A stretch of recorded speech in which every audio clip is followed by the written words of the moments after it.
Hebrews 7. Melchizedek the priest. This Melchizedek was king of Salem and the priest of God Most High. He met Abraham returning from the defeat of the kings and blessed him, and Abraham gave him a tenth of everything. First, the name Melchizedek means king of righteousness. Then also king of Salem means king of peace. Without father or mother, without genealogy, without beginning of the days or end of life, resembling the Son of God, he remains a priest forever. Just think how great he was. Even the patriarch Abraham gave him a tenth of the plunder. Now the law requires the descendants of Levi, who become priests, to collect a tenth from the people, that is, from their fellow Israelites, even though they also are descendant from Abraham. This man, however, did not trace his descendants from Levi, yet he collected a tenth from Abraham and blessed him who had the promises. And without doubt, the lesser is blessed by the greater. In the one case, the tenth is collected by the people who die, but in the other case, by him who is declared to be living.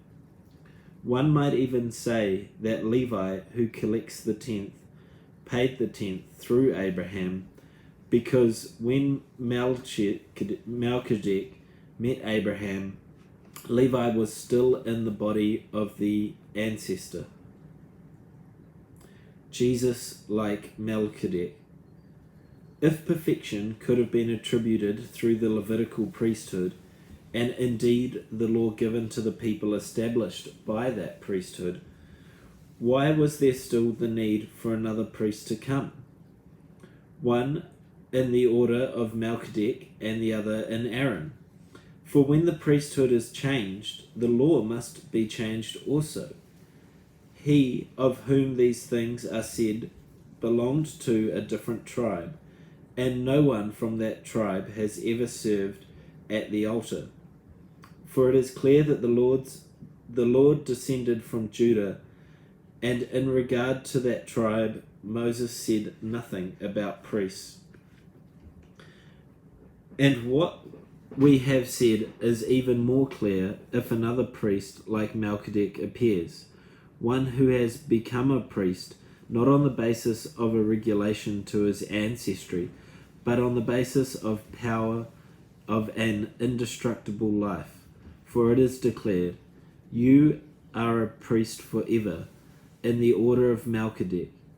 The former regulation is set aside because it was weak and useless, for the law made nothing perfect, and a better hope is introduced by which we draw near to God.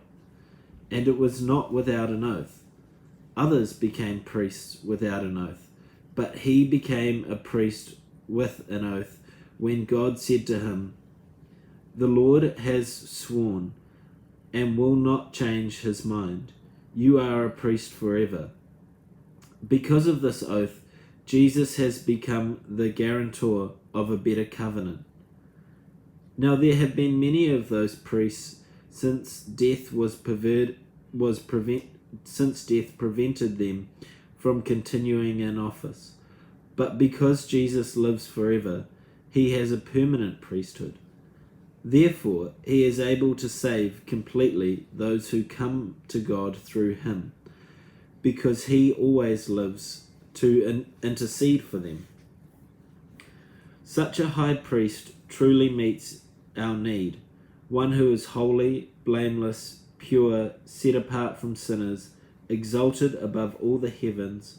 Unlike the other high priests, he does not need to offer sacrifices day after day, first for his own sins, then for the sins of other people.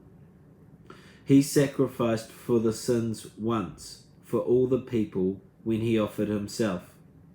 For the law appoints as a high priest men in all their weakness, but the oath which came after the law, appointed the Son, who has been made perfect forever.